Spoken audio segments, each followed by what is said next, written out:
I saw a controversial tweet, and I'm going to subject all of you to it. It's not that interesting. There's not like a bunch of info to get into. It was mostly like a million quote tweets. Check the view count on this one. 36 million views on that. Making, quote, kill all men jokes online for years objectively alienated young men and pushed them to the right. And I liked it because it's true.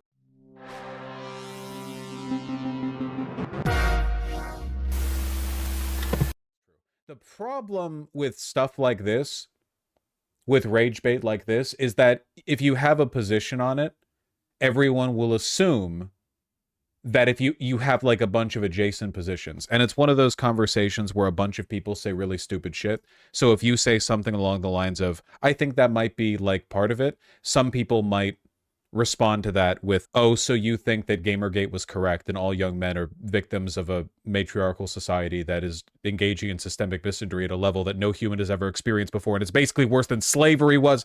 Like, you can't really run about that too much. You guys remember the kill all men era? And by the way, this didn't negatively affect men in any real way, obviously. It's always the difference when you talk about gendered unfairness, like bigotry against men or against women, which is like, can you identify things that are done to men that are not fair? Yeah. But then the counterpoint to that would be, if you were a woman, you would punch your own ticket in like 6 hours at all the shit they have to deal with. You know what I mean? It's kind of like what you're prepared for thing, because if you're a young man, you're kind of taught the world's your oyster, and then you grow up and realize that girls aren't actually fawning over you like they do in the cartoons.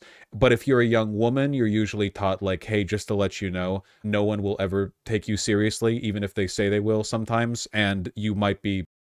And then a lot of women grow up factoring that in to their interactions socially. When was the kill all men era again? Oh god, it was such a big thing for like a solid 2 or 3 years. And I think this would have been back in like 2010 to 20, I'm going to say 2010 to 2015-ish, where there was this one, I don't know if it was a chick or non-binary person. This was a while ago. An alternative-looking feminine individual made some viral Tumblr post that said something along the lines of like, kill all men, kill them, ah! You know, they were being like provocative, and people ran with it. And they were like, this is why feminism has gone too far. This one individual we have appointed like the CEO of feminism thinks that all men are evil and literally wants to kill all men. This is violence. We hate her. Feminazis, feminazis, feminazis. And a bunch of people would then from that point forward like say kill all men to kind of signify where they stood in the culture war stuff. And it was always stupid and unfunny. Like, kill all men. First of all, kill all men is just objectively unfunny unless you're doing it in a very specific. What's the name of that one drag queen? The one who said like kill everyone? She's very famous. I'm just blanking on the name right now. Divine. Yeah. Unless you're doing it in like a that kind of way. Play that clip, please. On. It does more than turn me on, Mr. Vader. It makes me come. And more than the sight of it, I love the taste of it. The taste of hot, freshly killed blood. Could you give us some of your political beliefs? Kill everyone now. So the point I'm getting at here is that if you're saying kill all men with this vibe, you're doing a bit, we stand queen, whatever. For the most part, it was deeply unfunny. No, play the whole thing. I have a point to make. Thank you. Look, the reason I want to talk about this is because we're headed down a really dark road right now with regard to gender politics. Gendered polarization, especially for young people, is increasing over time, and I worry that we might be rapidly approaching a kind of South Korea situation where the politics between men and women have gotten so bad. And to be clear, I really don't think for the most part women are contributing much to this dynamic. If you look at what's going on in South Korea, like the way this is taking shape, the outcome is something along the lines of like, there are lots and lots of young men who virulently hate women, like genuinely don't even think they're people, and then you have women who just don't want to be around men. It's often like that, you know? South Korea doesn't have much female rep in the higher ups of society, like corporate politics, you know? So women are more dispossessed there in terms of power, you know? Yeah, and Thena, it is literally killing them as a people. Like, you know, the Kim dynasty is going to reclaim the entire peninsula unless South Korea gets their shit into gear. It is like people talk about threats to civilization. Congratulations, we found one. Climate change? Yes. Nuclear war? Yeah, for sure, for sure. Men and women hating each other so much they don't even interact? Yeah.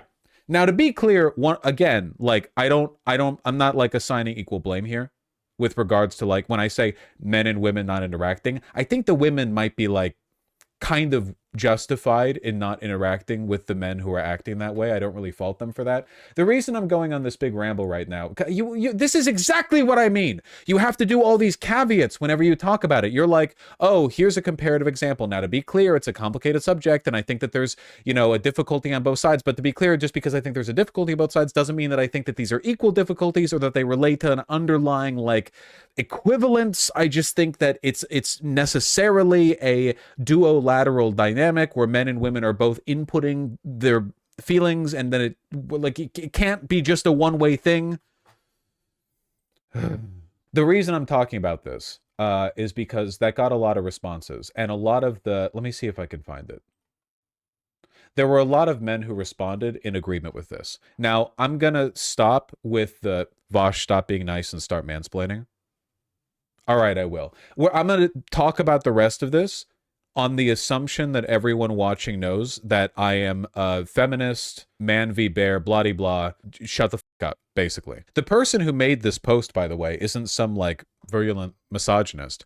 This is blowing up fast. Would like to add that those like Andrew Tate, Jordan Peterson are taking advantage of this dynamic and a view. If you're a man, blaming modern feminism for all your problems is inaccurate and counterproductive to improving your own life. That's true.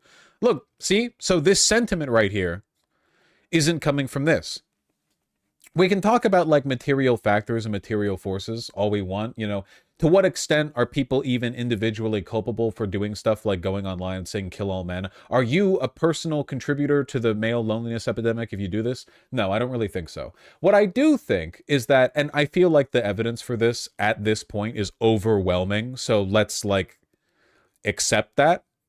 Male loneliness is a very strong precursor to civilizational decline via fascism. And the reason for that isn't because men's feelings matter more than women's or whatever. It's just that when women are lonely, it tends to hurt their life. And when men are lonely, they tend to be hooked by grifters who tell them that the reason they're lonely is because the Roman Empire paid out grain doles or something 2,000 years ago. And the only way for them to not be lonely is to support politicians and policies that will rob them of their money, time, happiness, life, and destroy the country. And then the world. Yeah, men tend to lash out. They tend to externalize their pain. Is that an innate property of men? I don't think so. I think that it's mostly a narrative thing, you know? I think that women are taught to kind of cultivate an emotional world where if they have problems, they try to work on it. And do they always work on it in a good way? No. No. A lot of women are dumb bitches. It's true. And they don't work on it in a good or healthy way, and they hurt themselves and others. But there's still an expectation of the cultivation of that world, talking about their feelings and so on and so forth. But if you're a guy and you're kind of discouraged from engaging with your emotions in a substantial way, I think that tends to lead to you externalizing it. So understanding then that male loneliness is a demographic precursor to civilizational decline. To what extent did making kill all men jokes online for years alienate men in a way that made them feel more lonely and right-leaning? So when this was a trend, I was already left-leaning person. So I did not ever see a post online saying kill all men and get like personally hurt by it. I always interpreted it as antagonistic shitposting that was at worst annoying. That being said, could totally see how a lot of guys going online would not like that at all. And none of this is about fairness or men have it worse or whatever. I'm just talking about their feelings here, you know? Like, a lot of guys struggle with this disconnect between narrative and reality, you know? There is a narrative that if a woman is dainty and demure and takes care of herself, and just generally tries to be like pretty and pleasant and attractive, there is a narrative that men will flock to her. And you know what? It's true. Try being a pretty woman. Oftentimes, yeah, you get a lot of unwanted male attention. Like, yeah, that's true. That narrative is correct. Often it's romanticized in media. It's not all it's cracked up to be, but it's largely true.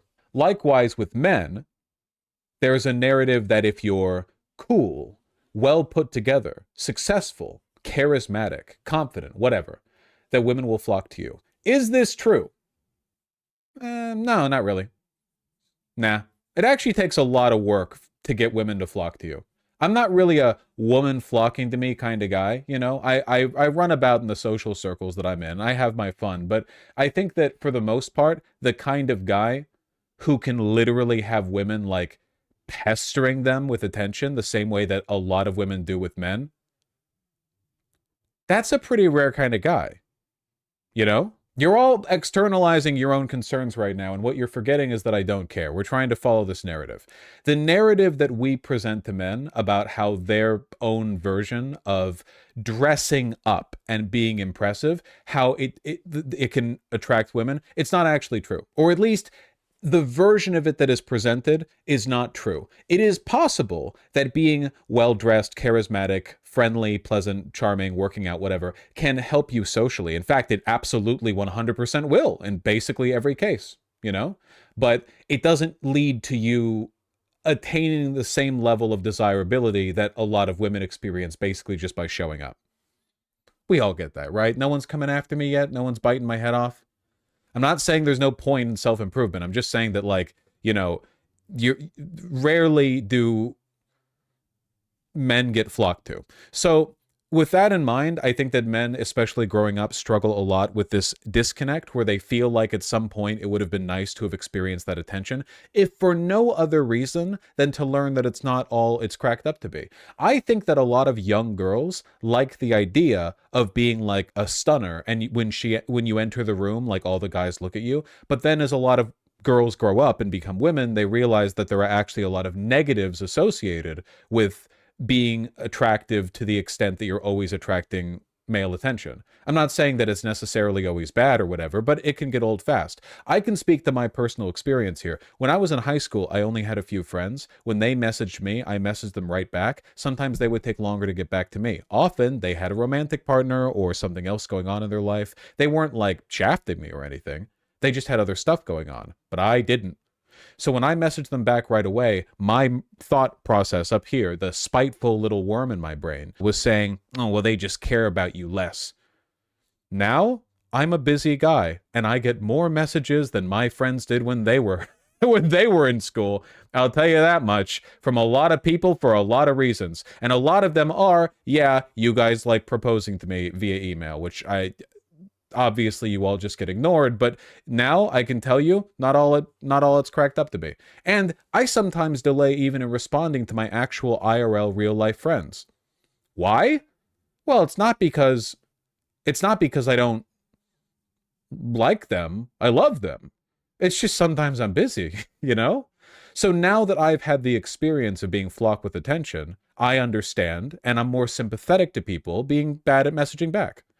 A lot of men have never had the opportunity to know that it's not all it's cracked up to be applies to their own fantasies about being the center of female attention as well.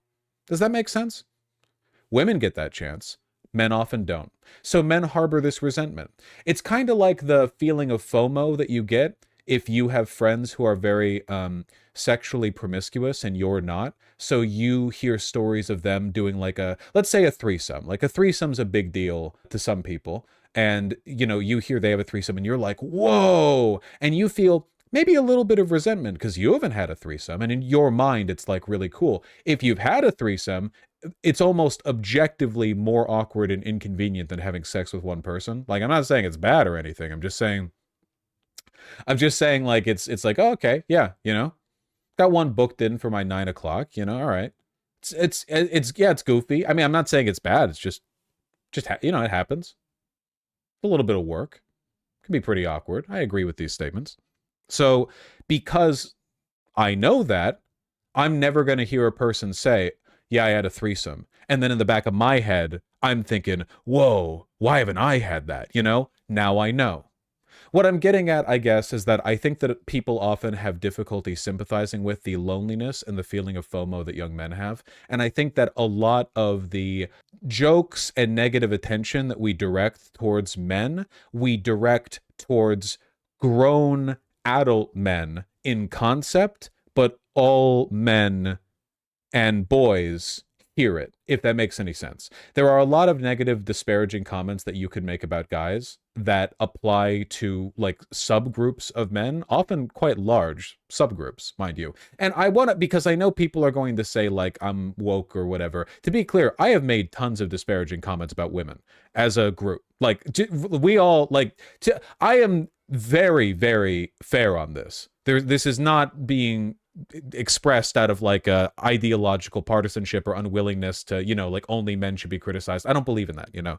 There are groups of men who deserve criticism, I'd say pretty broadly, you know, but I once thought I was a man, and that time was when I was a 13-year-old boy in high school. And when I was a 13-year-old boy in high school, when I saw people talk about men, I obviously thought I was being included in that conversation. When I bet you that like overwhelmingly when people made like kill all men jokes, they weren't really thinking about like 13-year-old boys. That just wasn't like the archetype they were referring to. They probably weren't thinking about it much at all.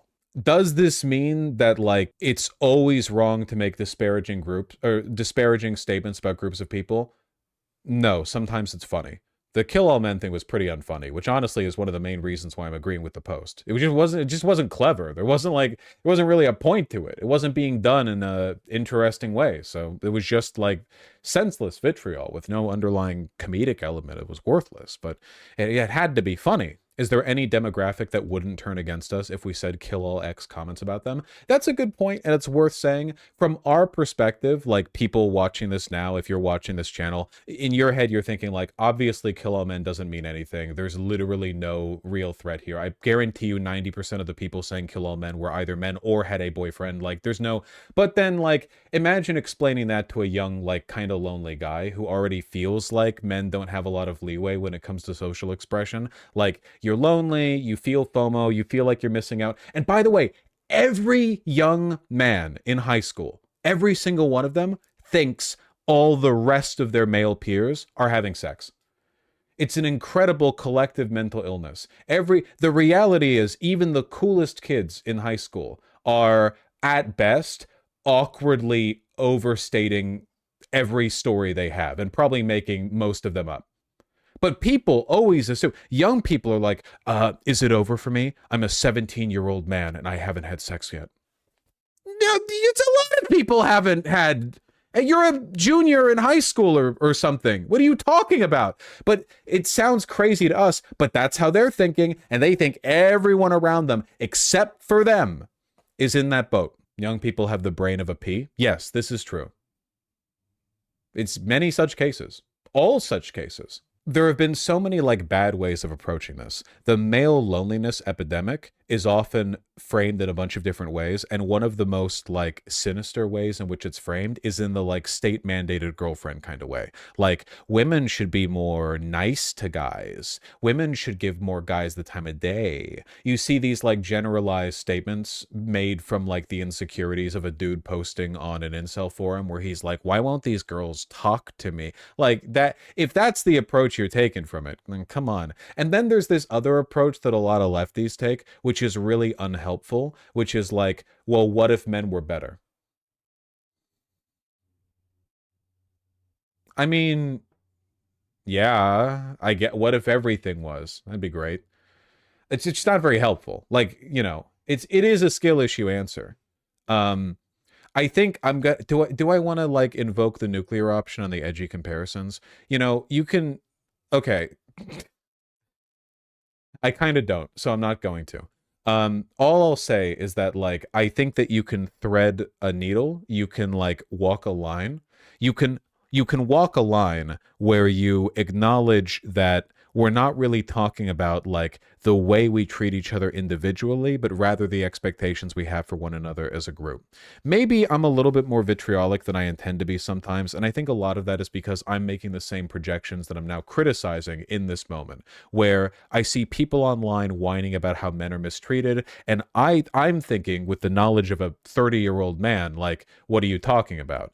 But I remember how I thought back when I was 15, so there's a decent chance they are, or like, I don't know, a bot. There are a lot of older men who are like this, though, who are like 40 years old and still genuinely engaging in grievance politics over anti-feminism, and that is pathetic, but I'm not really interested in reaching those people, you know? If you're in that position when you're 40 years old, I don't think you were radicalized by kill all men jokes online. I think you just saw them and it inflamed an already existing grievance. You know, I think stuff like this, it mostly negatively affects people who are very psychologically vulnerable. And that tends to be young, lonely, often like kind of underachiever. And I don't mean that like they're stupid or anything. I mean that like you're young, you haven't achieved much. That takes time. The main reason I want to bring this up, I guess, is because like I really don't want this country to go down the South Korea direction. I think that a lot of men are socialized to be dipshits. But to be fair, I also think that a lot of mostly straight women are pretty annoying to be around too. Maybe it's more of a heteronormativity thing, you know, for the most part, but that's a separate issue. I just see people talking about like the 4B movement in Korea as though it's aspirational when it's really reactionary. It's like it's like a religious school, like a you know, boarding school separate men and women kind of solution to misogyny. Like a men and women are just different and they should be kept in separate places because they can't get along kind of thing. It's reactionary, it's regressive, it's the opposite of literally every ideological goal feminists have pushed for. Now, if an individual woman wants to avoid men, you can literally do that. A man can avoid a woman as well, right? That's both, but that's their choice. That's totally fine. You know? I just think that sometimes people are framing the 4B movement, its logic, which is reactionary, and they're extrapolating from it like, oh, okay, well, if an individual woman is fine to keep to themselves, then a movement which is pushing for it is also good. And I don't think there's a good parallel there, to be honest. I feel like many young men have men suck told at them so much these days that misogyny is kind of unavoidable. Misogyny existed before the like 1990s sitcom obsession with having every character, like men being like buffoons and doofuses and everyone complains about them and make jokes about men or whatever. That being said, I do think that what as an adult feels like meaningless noise comes across to young men as much more significant than it might otherwise be. Man, I remember back when I was in high school sophomore year, I remember I was quite tall. I hit puberty at like 9 or something. So I grew very quickly. And I remember there was this comment, some lady in my grade, there was another guy in my class who was also tall, and we were very similar in height, and the lady made a comment about like she couldn't tell who was taller, but she thought the other guy was taller than me. Like we were standing back to back, and she said like, well, I think the other guy's taller. And I thought that was wrong. He just had more hair than me. Like he had taller hair. He had like poofy kind of curly hair, but no one was like flattening down our heads. And I, of course, have this hair, which means that I only have like a half inch, maybe not even a half inch of hair on my head, like going up. Whereas he had like properly like a poofy, like I was definitely 2 inches taller than him. Maybe an inch taller, maybe half an inch taller, but I was taller than him. And I remember being like upset by this because in the moment I couldn't protest because like we didn't all know each other well enough for people to go like putting their hands on our heads to investigate the height differential. But it would also make me look like a sore loser. And it's like, in retrospect, how much did this matter?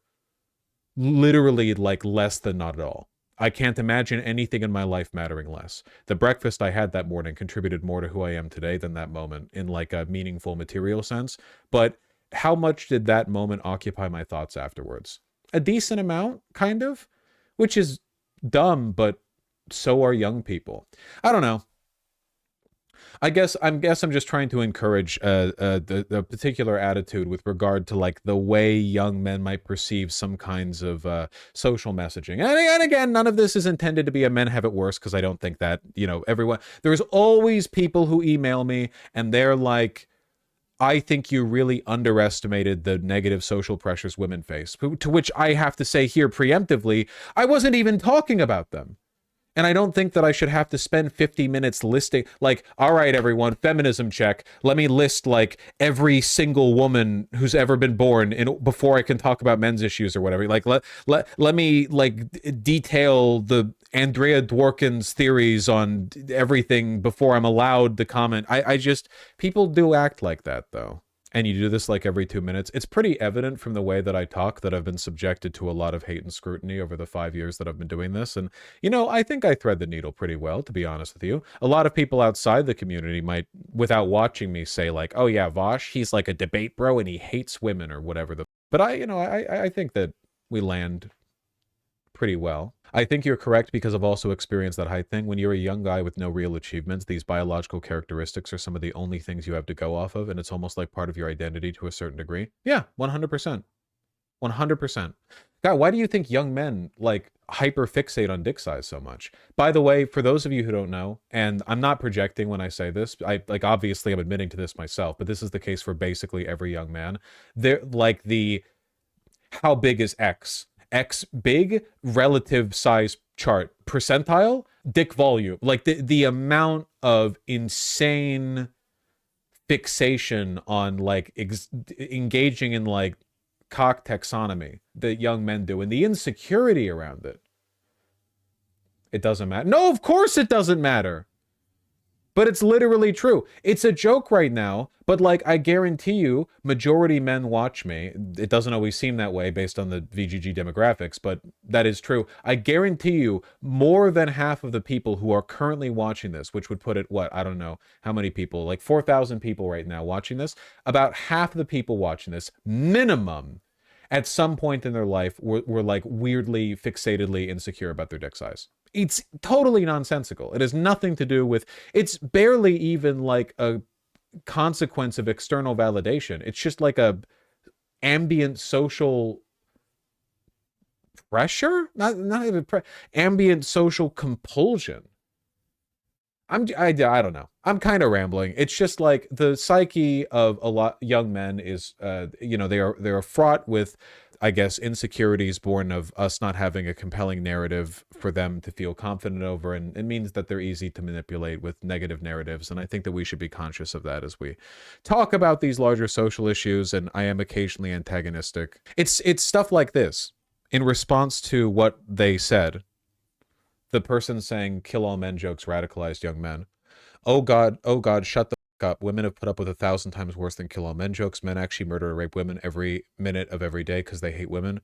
Instead of seeking help and dealing with their mental health, they instead use violence against women as a cope. None of this disagrees with what the person said in the original post. It's not actually relevant. I mean, I agree with this, but it's not it's not the point. Lamau, so women just have to sit and take abuse for thousands of years, but men are allowed to become Nazis, rape it. Like, what? Wait, no one said that. No one said that. It's like all tweets like this a response. Or people agreeing. You know. Yeah, nuts. I might be slightly biased. New Vaush heads won't recall this, but some years ago, I made the case that the left should make an effort to appeal to men and try to onboard them into the ideology. And I was, without exaggeration, called a rape apologist by thousands of people on Twitter. Not thousands of likes on a tweet saying it, thousands of comments. Multiple thousands. We're not talking 1 or 2,000. And that was largely because they were projecting onto me the belief I thought that I was proposing some kind of like, we should be more sexist to appeal to men, or we should offer men like consolation girlfriends or something. And of course I never said anything to that point, but that kind of speaks to how, you know, crazy people get about this. No, I don't think so, Miller. This stuff is so blackpilling, it makes me feel like the left is literally too stupid to succeed at this point. If you think the left is stupid, wait until I introduce you to every other ideology.